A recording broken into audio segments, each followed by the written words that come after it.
자, 오늘 배울 거는 저번 시간에 이어서 기과 생물에서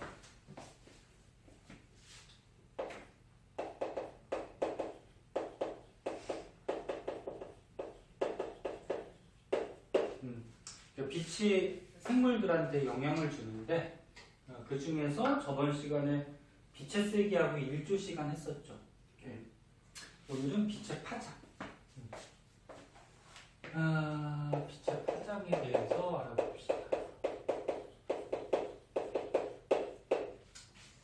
파장이라고 그러면은 뭐 얘기하냐면은 파동 중등 과정에서 배운 적 있었죠.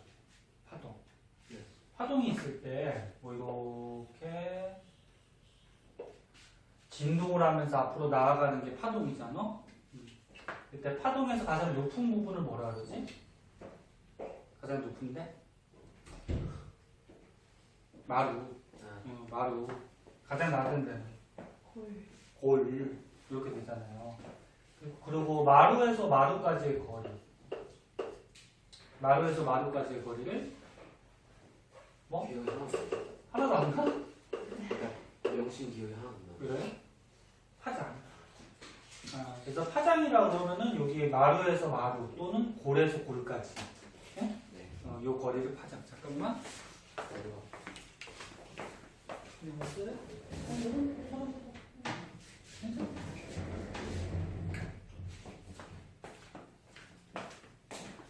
자, 이렇게 얘기하는데 빛의 색깔마다 파장이 좀 달라요.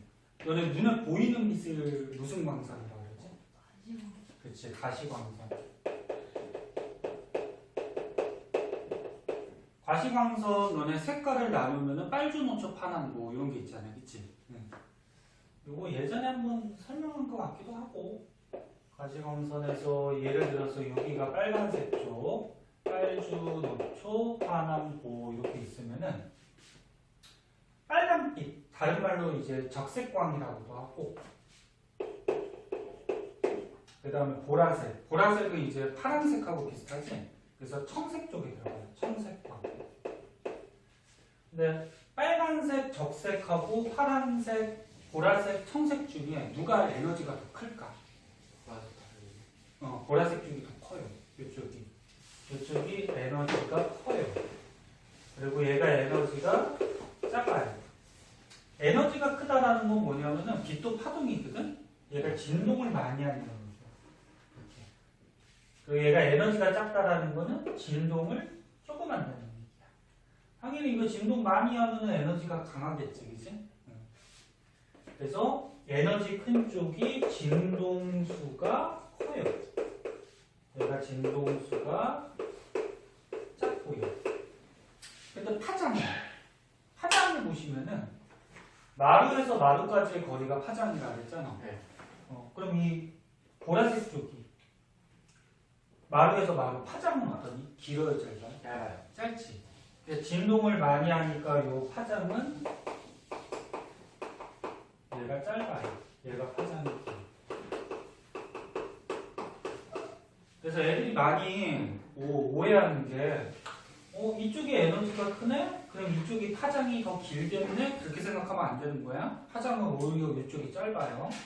그래서 이렇게 빛의 색깔마다 파장들이 좀 다른데 일단 요거 알고 계셔야 되고, 그 다음에 또 한 가지 기초 지식으로 너네 식물들이 보통 육지에 있는 식물들 녹색이잖아요, 그치? 네. 녹색이라는 거는 식물 잎을 이렇게 초록색을 반사해서. 그렇지. 이거 저번 시간에 얘기했니? 아니요.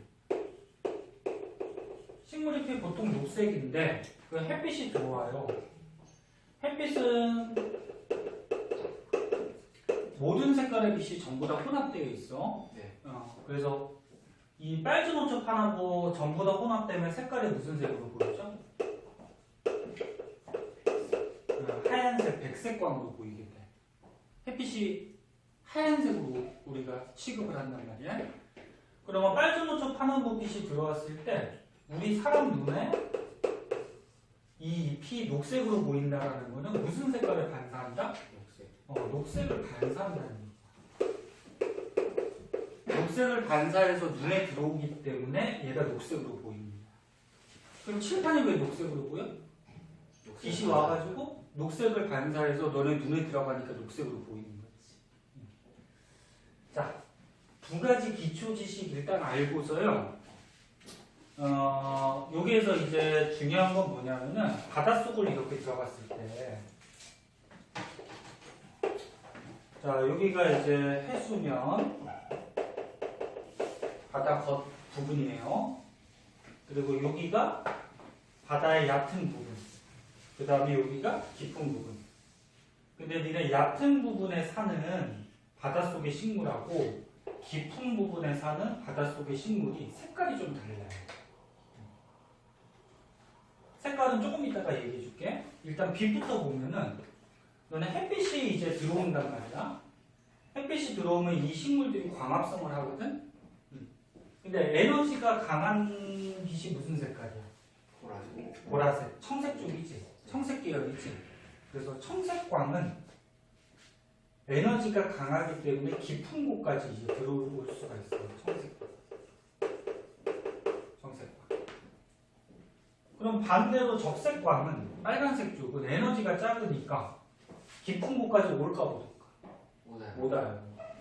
그래서 적색광은 이 얕은 부분까지 적색광이 와요. 그러면 얘부터 한번 볼게요. 깊은 곳에 사는 해조류 식물.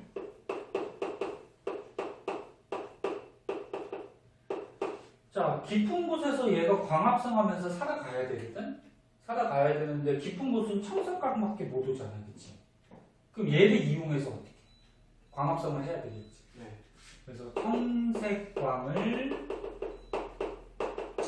이용해서 이 식물은 광합성을 할 수밖에 없어요. 그럼 이 식물의 색깔이 청색 쪽이면은 얘 흡수할 수 있을까 없을까? 없어요. 없죠. 얘가 만약에 파란색, 청색 계열의 식물이라 그러면 청색을 반사하는 거잖아. 아까 녹색 식물이라 그러면 녹색을 반사하는 거지. 그러면 청색 계열의 식물이라 그러면 청색을 반사하는 거잖아. 그러면 반대로 청색을 흡수하려면 청색에 반대되는 색깔. 빨간색. 뭐 정확하게 반대는 아니지만 대체로 이제 청색에 반대되는 빨간색을 떼야지 청색을 흡수할 수가 있어요. 그래서 깊은 곳에 사는 해조류 식물들은 빨간 색깔, 홍색을 띈다 해서 홍조류 이렇게 얘기를 해요. 홍조류. 지금 이해하고 있니? 네. 그래서 홍조류의 대표적인 게 종류도 좀 알고 있어야 돼. 김, 우뭇가사리 이런 것들이 홍색을 띠고 있고 깊은 곳에 사는 식물입니다. 김이 너네 김 너네 밥 먹을 때 싸서 먹잖아, 그치? 먹을 때 보면 약간 시커먼색 같지만 이렇게 햇빛 같은데 빛에 비춰 보면은 붉은색 돼요. 김을 이렇게 덕지덕지 붙여놨기 때문에 이제 약간 검은 게 보이긴 하는데 붉은색이에요. 이런 것들이 이제 깊은 곳에 살아요. 그럼 반대로 얕은 곳에 사는 저기 식물들 무슨 빛이 잘 들어와요? 적색광이 잘 들어오지? 네. 그러면 적색을 흡수해서 광합성을 해야 된단 말이야. 그래서 얕은 곳에 사는 해조류 식물들은 적색광을 이용해서 광합성을 해야 돼요. 그럼 빨간색, 적색 쪽으로 흡수하려면 이 식물의 색깔이 무슨 색깔이어야 될까? 적색이면 돼요, 안 돼요? 안 돼요. 안 되지, 반사해도 되니까. 그러니까 적색의 반대쪽, 그렇지? 네. 그래서 이제 청색. 뭐 청색 쪽인데 녹색을 띠고 있어요. 그래서 녹조류들이 있어요. 녹조류. 대표적인 게 뭐 책에 오른쪽에 좀 써 있을 거야. 팔의 청각 뭐 이런 거 있어요. 팔의 청각 이런 것들이 얕은 부분, 얕은 물가의 바닷속에 살고 있다. 자, 그래서 저 두 가지 원리를 이용해서 빛의 파장에 따라서 깊이에 따라서 사는 바다 식물들이 좀 다르다. 알아두시고 그 다음에 중간에도 이제 식물이 있긴 있는데 얘는 뭐 잘 나오진 않아요. 갈조류라 그래서 중간적인 색깔 갈조류가 있고 종류는 뭐 미역 다시마 뭐 이런 것도 있어요. 미역 다시마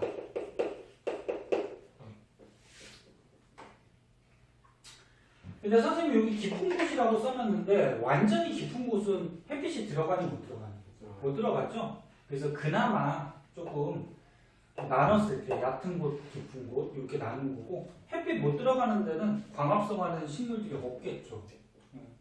그래서 이 정도 개념 알아두도록 하시고요. 뭐 적을 거 있으면 적고 다 적었으면 다음 장으로 넘어갈게요.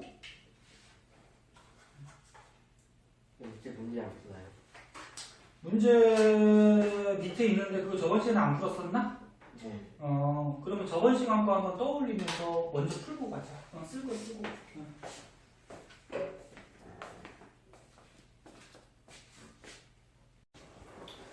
자, 그 다음 장은 이제 온도가 생물한테 영향 주는 거에 대해서 나오는데 여기는 그렇게 어려운 게 없어서 필기할 게 많지가 않아요. 그래서 책에 중요한 것들 밑줄 쳐가면서 한번 볼게요.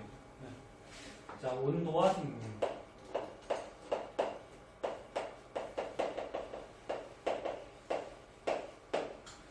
자, 첫 번째 이제 잘 나오는 거 중요한 거는 뭐냐면은 동물 중에 여기 사진에도 이렇게 나왔는데 북극여우, 사막여우 실제로 본 적은 없을 거고 들어본 적이 있니? 네. 북극에 사는 여우하고 사막에 사는 여우가 좀 생김새가 좀 달라요. 북극 같은 경우에는 날씨가 굉장히 춥지. 네. 온도가 낮아요. 그리고 사막에 같은 경우에는 온도가 이제 높아요. 이 온도들에 적응하기 위해서 이 여우들의 겉생김새, 모습이 약간씩 달라졌는데 일단 추운 지역에 사는 생물은 말단 부위가 작아요. 크기. 말단이라 그러면 어디를 얘기하냐면 지금 뭐 여우를 예를 들면 끝부분, 뭐 귀나 뭐 꼬리나 뭐 이런 부분. 그 중에서 대표적으로 여기서는 이제 귀가 많이 나오는데 귀가 작아. 귀가 작은 이유는 뭘까? 열 손실감을. 알고 있나? 그러니까 귀를 통해서 열이 좀 많이 발산되거든, 나가거든. 근데 가뜩이나 추운데 열이 많이 나가면 안 되잖아, 그렇지? 그래서 열을 방출을 최소화시키기 위해서 말단 부위 귀가 좀 작아. 그리고 몸집은 커요. 몸집이 큰 이유는 뭐냐면 몸에 지방이 많아요. 지방 같은 경우에 열이 몸 안에서 나가려고 할 때 이 지방층이 열 나가는 것을 많이 차단해 주거든. 그러니까 지방이 열 전달률이 좀 떨어져가지고 몸 안에 열이 나가려는 것을 막아. 사람도 마찬가지고. 사람도 선생님같이 마른 사람은 지방이 별로 없잖아, 그렇지? 그럼 열이 잘 발산돼. 그래서 추위를 잘 타요, 선생님도. 너네도 좀 마른 편인데 주로 추위 잘 타냐? 둘 다 싫어요. 둘 다 싫어? 아니 둘 다 싫긴 싫지. 김민 추위 잘 타냐? 추우면 틀어. 괜찮으니까. 선생님도 추위를 잘 타요. 지방이 별로 없어서. 근데 이제 몸집이 큰 뚱뚱한 사람들은 몸에 지방이 많단 말이야. 그 몸 안에 있던 열이 잘 빠져나가지를 못해요. 지방이 많아서. 그래서 더위를 잘 타요. 좀 뚱뚱한 거. 그래서 땀을 흘려가지고 몸에 열을 식혀줘야 되거든. 김준혁 같은 사람.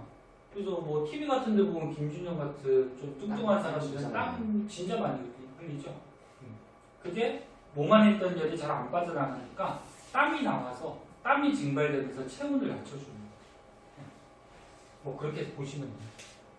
그래서 그림으로 뭐 그리면 귀가 이렇게 작아요. 작고 몸집은 커요. 그냥 그걸 여우라고 해. 자, 반대로 이제 사막여우는 더운 지역에 살고 있는데, 더운 지역이면은 그런 말단 부위가 크기가 어떻게 될까? 커야 돼. 귀 같은 말단 부위가. 귀가 커야지 귀를 통해서 이제 열이 많이 방출되고. 더우니까 자꾸 체온이 올라갈 거 아니야? 그럼 열을 내보내는 거지. 그럼 반대로 저기 북극여우하고 반대로 몸집은 어떠냐면 작아요. 왜? 지방이 별로 없어서. 그래서 말단 부위 귀는 이렇게 크고요.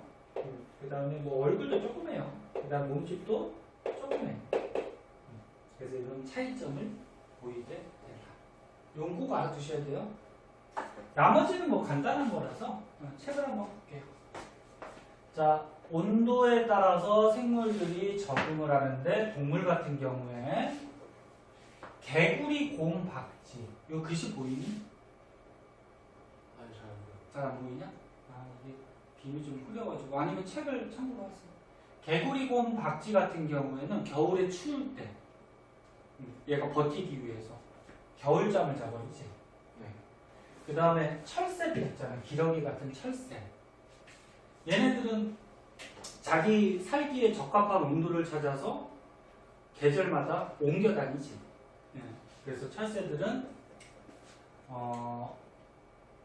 적합한 온도 지역으로 이동하는 그런 모습을 보이게 되고, 카멜레온이 있어요. 카멜레온이 너네 색깔이 몸 색깔이 자주 바뀌잖아, 그치? 그 중에서 뭐 나마쿠아, 카멜레온 뭐 대표적으로 나오는데, 이 카멜레온 같은 경우에 더울 때는 자기 몸 색깔이 밝아진대요. 밝아지면서 이제 자기 몸 안에 있던 막 열을 방출하고, 온도가 낮을 때는 자기 몸 색깔이 어두워진대요. 그래서 햇빛이 오면은 밝은 색보다 어두운 색 쪽이 흡수가 잘 되지.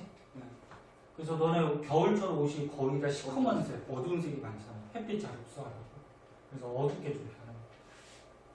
그리고 추운 지방에 사는 정원 동물들. 정원 동물이 뭐냐면 체온이 일정하게 유지되는 동물이야. 사람같이. 그래서 정원 동물들은 깃털이나 털로 덮여 있어요. 깃털이나 털이 있어야지 추운 지방에서 자기 체온을 유지할 수가 있겠지. 그리고 지방이. 피하 지방이라 해서 피부 밑에 지방층이 두꺼워갖고 열 빠져나가는 것도 많이 많고. 그리고 아까 전에 얘기한 요거. 북극여우, 사막여우. 그래서 포유류 새끼 낳는 동물들, 얘네들은 몸집의 크기나 기와 같은 몸의 말단 부위가 서식지, 사는 곳에 따라서 달라진다. 이게 이제 온도에 따라서 동물들이 적응한 모습이고. 그다음 밑에 보면 이제 식물 나와요. 식물을 한번 보죠. 툰드라 지역이라고 아니? 들어봤니? 사막 그런 거 아니에요? 툰드라가 사막이야? 뭐 바위인가? 아니야. 툰드라 굉장히 추운 지역인데. 아 그래요? 추운 지역이야. 사막? 아니야. 툰드라 추운데. 그러면 추운 지역, 툰드라 지역에 사는 식물들도 어느 정도 온도가 유지돼야 되잖아. 아니면은 식물 안에 있던 물이 얼면서 자기 자신이 이제 식물이 얼어버려서 죽어버리잖아. 그래서 추운 지역 식물들은 여기 나온 것 같이 잎이나 잎 같은데 또는 꽃 같은데 털이 나 있어요. 털이 나 있어서 자기의 체온을 유지하게 되고, 낙엽수가 뭐냐면 이제 날씨가 추워지면은 낙엽이 떨어지는 그런 식물들 얘기하는데, 우리나라 식물들 중에 대부분이 이제 낙엽수가 많지. 뭐 은행나무나 뭐 이런 거 같이. 낙엽은 왜 떨어뜨릴 것 같니? 네? 낙엽을 거기서 에너지가 방출되니까. 잎이 많으면 자기의 표면적이 어떻게 돼? 넓어지지. 표면적이 넓어지면 그 넓은 표면적에서 자기 갖고 있던 열 에너지를 많이 뺏긴단 말이야. 근데 낙엽을 떨어뜨렸어. 그럼 가지만 남지. 가지만 남아버리면 표면적이 줄어들어요. 줄어들면은 자기가 갖고 있던 열을 외부로 내보내는 양이 좀 줄어들어요. 그래서 자기 체온을 유지하기 위해서 잎을 떨어뜨리는 거예요. 그래서 아까 기온이 낮은 툰드라 지역은 잎이나 꽃에 털이 나 있고요. 그 다음에 낙엽수들은 추워지면은 잎을 떨어뜨려서 자신의 체온을 유지하게 되고, 상록수가 뭔지 아니? 소나무. 소나무 같이 사시사철 이렇게 푸른색 잎을 갖고 있는 거. 네? 네. 소나무 같은 경우에 여름이나 겨울이나 전부 다 초록색 푸른색 잎을 갖고 있지. 네. 그럼 걔네들이 겨울을 버티기 위해서는 잎을 떨어뜨리는 게 아니고 잎 표면에 큐티클층이라고 있어요. 이거 중학교 때 잠깐 나오는데 잎을 보면은 잎에 뭐 표피세포 있고 안에 뭐 영록체들, 뭐 울타리 조직 뭐 이런 것들도 있고, 근데 겉에 부분에 살짝 이렇게 보호막 같이 큐티클층이라는 게 있거든. 얘가 좀 두꺼워요, 상독수는. 그래서 얘가 두꺼워서 내부 체온을 좀 유지를 해줘요. 보호막 같이 역할을 해서. 그래서 이런 것들이 이제 식물이 온도에 따라서 적응하는 거. 자, 그 다음 이제 밑에 보면 물과 생물이 나오네요. 자, 물이 많은 지역하고 물이 적은 지역에 사는 생물들이 또 어떤 특징이 있는지 한번 보도록 하자. 이게 물이 젖어 있으면 더 안 보여서.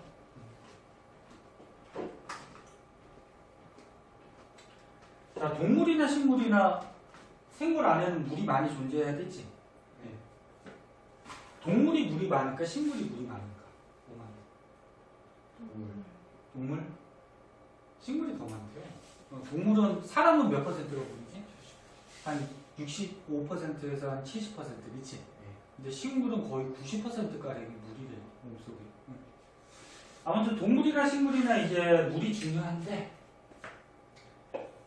그럼 몸 안에 있던 수분이 날아가는 걸 막기 위해서 동물 같은 경우에 파충류들은 몸에 비늘이 있어요. 비늘. 이런 파충류, 도마뱀 같은 파충류 비늘이 있어가지고 자기 몸속에 있던 물이 날아가는 것을 좀 막아주고요. 그 다음에 조류가 뭐죠? 조류? 새. 응? 새나 파충류의 알을 보면은 너네 알 껍데기가 어때? 단단하지? 껍데기가 단단해서 알 안에 있던 수분이 날아가는 것을 좀 막아줘요. 그 다음에 곤충 같은 경우에 히틴즈 껍질이라 그래서 겉에 좀 딱딱한 껍질이 있잖아요. 그치? 그래서 곤충 밟으면 뿌지직 하잖아. 껍질. 밟으면 안 되겠지만. 그래서 곤충 같은 경우에 뭐 히틴즈 껍질로 돼 있어서 자기 몸 안에 있던 수분 날아가는 걸 좀 막아주기도 하고. 그 다음에 사막에 사는 뭐 사막 여우나 뭐 낙타나 뭐 이렇게 사막에 사는 포유류들은 농도가 진한 오줌을 배설을 한다. 이게 무슨 얘기냐면 물이 부족하니까 물 많이 안 써. 오줌으로 물을 내보내면 안 되지, 그치? 그래서 몸에서 물을 오줌으로 나가려는 걸 다시 재흡수하기 때문에 오줌이 농도가 진한, 물이 별로 안 나가는 그런 오줌을 넣게 됩니다. 그 다음에 이제 식물 한번 보면은, 식물 같은 경우에 만약에 물에 사는 식물이 있다 그러면, 물에 이렇게 떠서 사는 식물 대표적으로 뭐 영국 같은 거 있죠. 그러면 얘는 바로 밑에 물이 있으니까, 물하고 항상 접해 있으니까, 뿌리가 발달할 이유가 있을까 없을까? 없어요. 물이 항상 있잖아요. 그치? 그래서 뿌리가 발달하지 않고, 그 다음에 건조한 지역에 사는 식물 같은 경우에는 물이 부족하잖아. 물이 부족하니까 뿌리가 땅속 깊은 곳까지 뻗쳐 있어가지고 물을 흡수할 수 있어야 되겠지. 그래서 뿌리 같은 게 좀 발달돼. 그리고 저수 조직이라고 해서 물을 몸속에 저장할 수 있는 그런 조직들이 좀 있대요. 뭐 어려운 건 아니지. 그냥 과학책 읽듯이 한번 읽어보시면 돼요. 그 다음에 밑에 토양과 생물. 토양과 생물도 여기는 선생님이 뭐 그닥 설명할 게 없어. 설명할 게 없어갖고 토양의 깊이에 따라서 토양 속에 들어있는 산소나 공기의 양이 좀 달라지거든. 얕은 곳이 아무래도 토양 속에 공기가 많을까 적을까? 많겠죠. 네? 공기하고 접해 있으니까. 그래서 얕은 곳의 토양에는요 산소가 풍부해서 산소 갖고 호흡하는 호기성 세균이라는 게 많이 존재하고요. 깊은 곳으로 들어갈수록 산소가 부족하죠. 네. 그래서 산소 갖고 호흡을 못하는 산소 없이 호흡하는 뭐 현기성 세균 뭐 이런 것들이 존재를 해요. 그래서 토양의 깊이에 따라서 세균의 종류도 달라질 수가 있고, 그다음에 뭐 토양 속에 뭐 지렁이 두더지 같은 경우에는 땅을 파가지고 흙, 굴 같은 걸 막 만들죠. 땅을 파서 흙 속에 공기가 좀 잘 들어갈 수 있게 그렇게 해주는 역할도 하고, 그 다음에 땅 속으로 이제 분해자들이 있죠. 분해자들이 생물들이 죽으면 또 분해시켜서 토양 속으로 되돌리기도 하고 뭐 그런 내용이야. 그 다음에 오른쪽에 공기화생물도 한번 볼까요? 공기화생물. 요거는 한 가지 요거 좀 알아두자.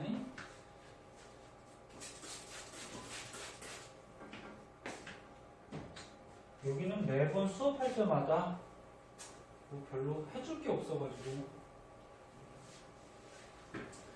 너네 사람 같은 경우에 높은 지역 고산지대 사는 사람하고 낮은 지역에 사는 사람이 피 속에 적혈구 숫자가 좀 다르거든. 들어봤니? 네.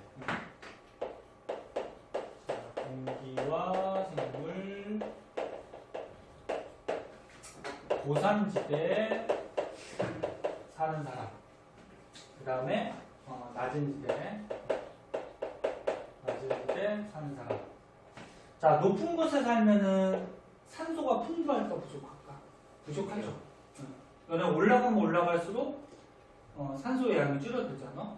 그럼 산소가 부족하니까 그 부족한 산소를 빨리빨리 운반해서 뇌나 뭐 우리 몸 곳곳에 공급시켜줘야 되지. 네. 그럼 산소 운반하는 애가 혈액 속에 적혈구죠. 적혈구 안에 헤모글로빈. 얘가 산소를 운반한다는 거야. 그럼 적혈구의 양이 많아야 될까 적어야 될까? 많아야 돼. 많아야지 부족한 산소를 빨리빨리 온몸에다 공급시켜 줄 수가 있거든. 그래서 낮은 지대보다 적혈구의 양이 많은 생물들이 살아가기 위해서 이렇게 적응을 했다. 그런 얘기고. 그 다음에 공기 같은 경우에 뭐 동식물들이 호흡하는 데 쓰이고, 식물 같은 경우에는 뭐 광합성하는 데 쓰이고, 뭐 그런 내용이고. 자, 그래서 지금까지 뭐 배웠냐면은 우리 지구의 뭐 환경, 그 중에서 뭐 빛, 온도, 물, 토양, 공기 이런 환경들이 생물한테 영향 주는 요인에 대해서, 현상에 대해서 좀 배웠는데, 그 빛 말고는 뭐 크게 어렵지 않으니까 한 번씩 봐주시고요. 자, 밑에 있는 문제 있죠? 한번 풀어볼까요?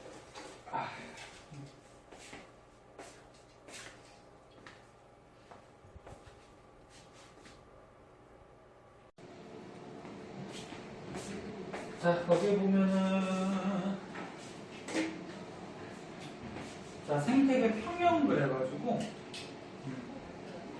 여기도 뭐 어려운 건 아닌데, 자, 맨 처음에 생태계 먹이 관계라 해서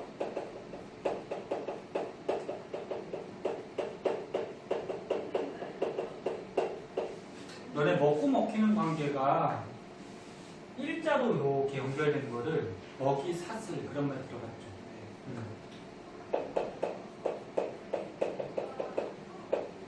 그래서 뭐 예를 들어서 A를 B가 잡아먹고 B는 뭐 C가 잡아먹고 이렇게 먹고 먹히는 관계가 일자로 된 거를 먹이 사슬이라고 그러죠. 근데 실제 자연 생태계에서는 생물들의 종류가 엄청나게 많지. 그래서 먹고 먹히는 관계가 굉장히 복잡하게 얽혀 있어요. 그래서 A는 B한테만 잡아먹히는 게 아니고 뭐 D한테도 잡아먹히고, 그지? 그다음 뭐 E한테도 잡아먹히고, 그다음에 요 D 같은 경우에 뭐 C한테도 잡아먹힐 수도 있지만 뭐 F한테도 잡아먹히고, 뭐 E는 뭐 G한테 잡아먹히고. 그래서 먹고 먹히는 관계가 복잡하게 얽혀 있는 거. 얽혀 있는 건 뭐라 그래? 먹이 그물이라고 하죠. 이건 뭐 초등학생들도 한 번씩 배우는 거니까 너무 쉬운 거고. 근데 자연에 이렇게 먹이 관계가 먹이 사슬 같이 단순한 게 좋을까? 먹이 그물 같이 복잡한 게 좋을까? 복잡한 게 좋죠. 복잡하면 좋은 이유는 뭘까? 부식자가 한 명이 죽어도 다른 부식자. 만약에 이렇게 단순하다 보면은 B가 만약에 환경이 안 맞아서 멸종했다 그러면 C가 먹이가 없어지잖아, 그치? 그럼 C도 멸종할 수가 있어. 근데 이렇게 복잡하게 얽혀 있으면 만약에 C가 살아갈 때 B가 멸종했다고 하더라도 D를 먹어서 살아갈 수가 있겠지, 그치? 그래서 생태계의 먹이 관계는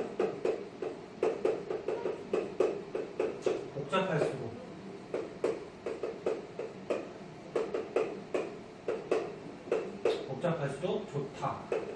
다른 말로 하면은 복잡할수록 생태계 유지에 유리하다. 그런 얘기야. 쉽게 알 수 있는 거고. 그 다음에 이제 생태 피라미드라는 거를 좀 알고 계셔야 되는데요.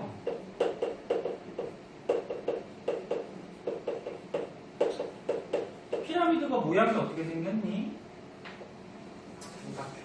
이렇게 삼각형.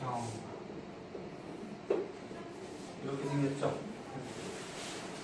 네, 생태계에 거기 맨 밑에 나와 있는데 개체수가 뭐냐면 생물의 숫자지. 개체가 한 마리 한 마리를 개체라 그러잖아, 그지? 생물의 수나. 그 다음에 생물량.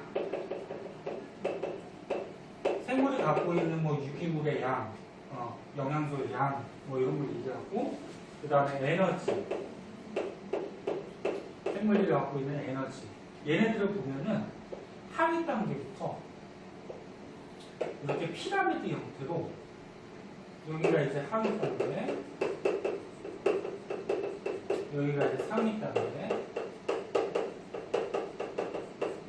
하위 단계에서 상위 단계로 갈수록 얘네들의 수나 양이 점점 어떻게 되냐면 대체로 다 줄어요. 그래서 너네 먹고 먹히는 관계에서 가장 하위 단계에 해당하는 애가 누구야? 생산자지, 생산자. 생산자라고 그러면 뭐야? 광합성에서 스스로 양분 만드는 애들이 생산자지? 그럼 식물 같은 거 얘기한단 말이야. 그럼 이 생산자를 먹고 사는 애들은 뭐라 그러지? 소비자라고 그러죠. 소비자 중에 생산자를 직접 뭐 풀 뜯어 먹고 사는 애들은 1차 소비자. 근데 1차 소비자를 먹고 사는 애들은 2차 소비자. 다시 한번 얘기하면 생물의 숫자나 생물의 양이나 에너지 같은 경우에 상위 단계로 가면 갈수록 양은 자꾸 어떻게 된다? 줄어든다. 이런 형태가 안정한 생태계가 된다.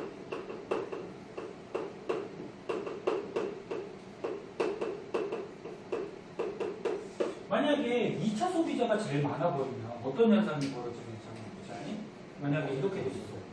옆 피라미드 같이 생산자가 이렇게 쪘고요. 그 다음 뭐 1차 소비자, 2차 소비자, 2차 소비자가 많을 때 그러면 2차 소비자가 많으니까 1차는 얘네들 막 먹을 거 아니야, 그치? 그럼 1차 소비자의 양이 어떻게 될까? 더 줄어들겠죠. 줄어들 거고. 그러면 나중에 시간이 좀 지나면 1차 소비자가 줄어들게 되니까 얘 먹이가 부족해지지. 네. 그럼 얘네들의 양도 어떻게 될까? 줄어들어요. 줄어들어요. 생산자만 많아요. 생산자는 일단 얘가 줄어들었으니까 순간적으로 많아질 수가 있겠지. 그치?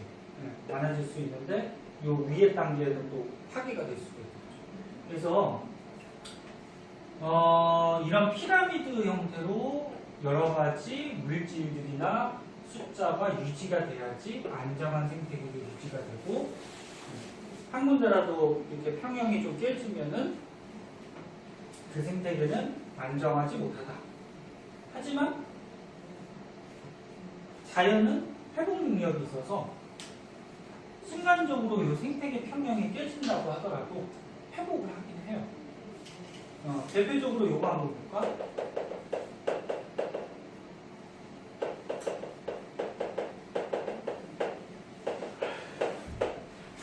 자, 이 생산자하고 1차 소비자하고 2차 소비자가 있었어. 일시적으로 1차 소비자가 좀 증가했고, 1차 소비자가 증가해버리면은 원래 피라미드 형태가 이런 형태가 돼야 되는데,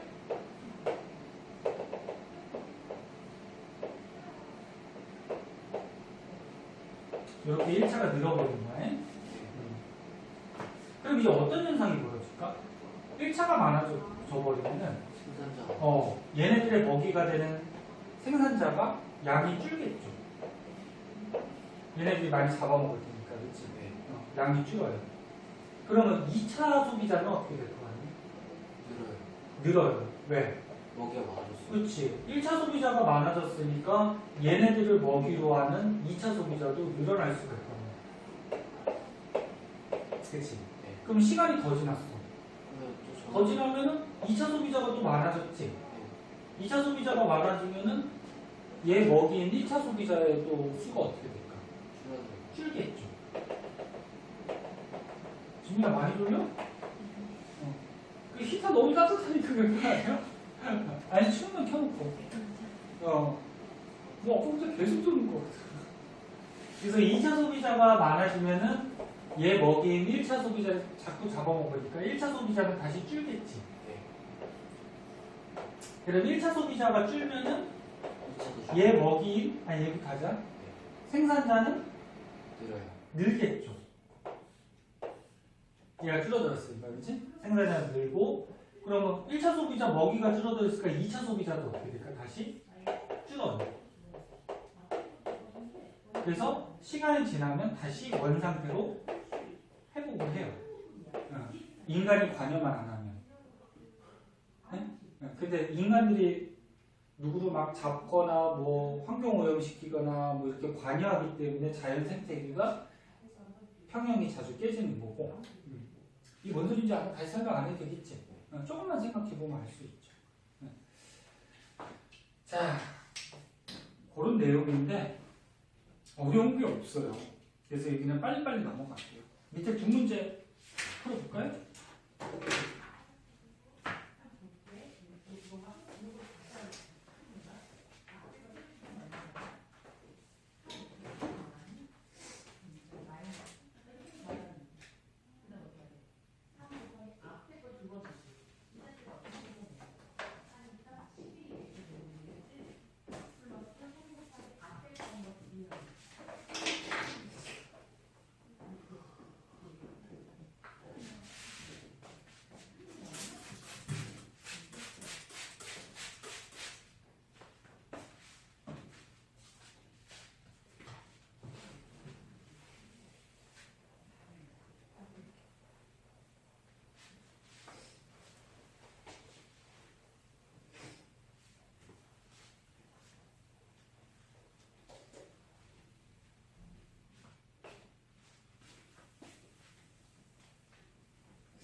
됐나요?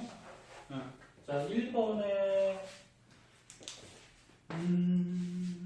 OX, OX 2번은 기억, 디귿, 니은 순서예요. 기억, 디귿, 니은 헷갈리는 거 없어요? 넘어가죠.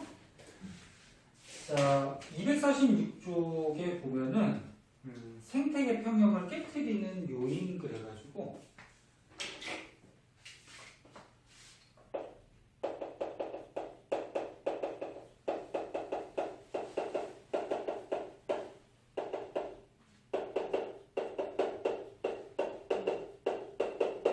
자, 생태계 평형이 무슨 요인에 의해서 깨질 수 있는지 파괴될 수 있는지 첫 번째 뭐 자연재해 나왔는데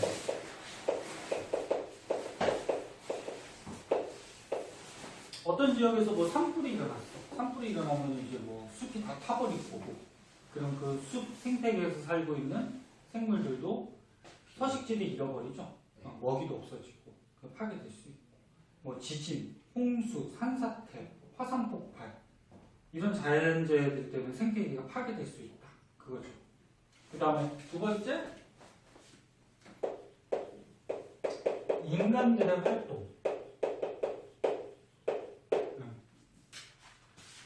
자, 무분별한 벌목. 벌목이 뭐예요? 자르는 거.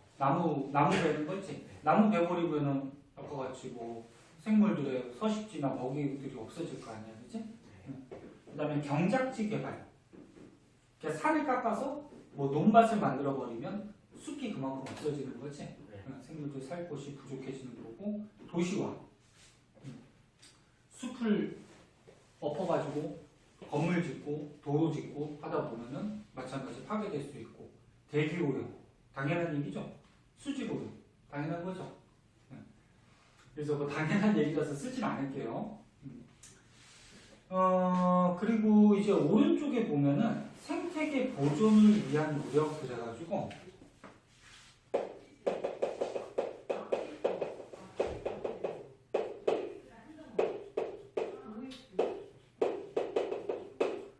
자 어떻게 하면 생태계를 안정적으로 보존할 수 있는지 멸종 위기종들 있잖아요, 그렇지? 네. 개체수가 별로 안 남은 위기종들은 법으로 이제 정해서 천연기념물로 정해서 잡지 못하게 그렇게 해주고 그 다음에 생태통로라고 알아요? 생태통로? 생태통로가 뭐지? 그 터널 같은 거 뚫을 때 위에. 그렇지. 여기가 지금 산림지역이었어. 산림지역이었는데 뭐 도로나 철도 같은 걸 이렇게 사이에다가 뚫어버리면 이쪽에 사는 생물하고 이쪽에 사는 생물이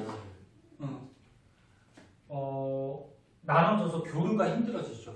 그래서 그런 걸 방지하기 위해서 이렇게 육교같이 해서 여기다가 풀 같은 거 심어서 생물들이 자유롭게 양쪽을 지나다닐 수 있게 그렇게 만들어 놓은 게 여기 생태 통로죠. 근데 그 동물들이 생태 통로로만 꼭 다니는 건 아니잖아요. 많이 그렇지? 치여서. 그렇지. 그러니까 그냥 막 도로로 뛰어들고 하니까 로드킬이라 그래서 많이 죽기도 하고. 그러니까 인간들이 가장 문제죠. 그런 것도 설치하고 생태 통로도 그다음에 하천이 오염되면 하천 복원 같은 거, 복원 사업 같은 것도 좀 하고. 그다음에 도시 같은데 이제 숲을 많이 조성을 해서 숲을 많이 조성을 해서 공기도 맑게 하고 건물 옥상 같은 경우에 옥상 정원이라 그래서 요즘 많이 좀 만들죠. 옥상 위에 이제 나무도 심고 풀도 이렇게 심어 놓으면 아무래도 뭐 저기 뭐야 열섬 현상이 뭔지 아니? 도시 지역에 이렇게 뭐 도시 지역이 있으면은 도시에서 이제 활동을 많이 하다 보니까 에너지가 많이 방출되잖아요, 그렇지? 그 방출되는 에너지가 도시 밖을 빠져나가지 못하고 도시 안에 이런 에너지들이 갇혀 있는 현상을 열섬 현상이라고 그래. 그래서 열 에너지가 섬같이 갇혀져 있다. 그래서 이런 걸 방지하기 위해서 뭐 도시의 숲이나 공원 같은 거 많이 만들고 옥상 정원 이런 것들 많이 만들고 해서 열을 좀 뭐 그런 숲 같은 게 흡수하게 뭐 그렇게 해준다는 그런 얘기죠. 그 다음에 국립공원 같은 거 만들어서 생물들이 거기서 잘 살 수 있게 유지시킬 수 있게 그렇게 해준다. 어려운 거 없죠? 자 밑에 3, 4, 5번 문제 한번 풀어볼까요?